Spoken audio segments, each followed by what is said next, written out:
পাকিস্তান বনাম বাংলাদেশ দ্বিতীয় test match. ইনিংসের প্রথম ওভার করতে আসে তাসকিন আহমেদ। একে একে করতে থাকেন প্রথম 5টি বল আউটসুইং। ওভারের শেষ বলটি যখন ইনসুইং দিলেন, বোকা বনে গেলেন পাকিস্তানি ওপেনার আব্দুল্লাহ। উল্লাসে মেতে উঠলেন তাসকিন আহমেদ, সেই সঙ্গে উল্লাসে মেতে উঠল পাকিস্তানি বাংলাদেশের সাপোর্টাররা।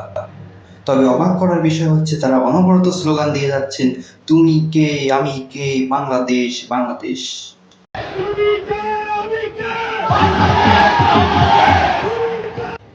বাংলাদেশে কোটা আন্দোলন ভাইরাল স্লোগান এখন পাকিস্তানিদের মুখে মুখে।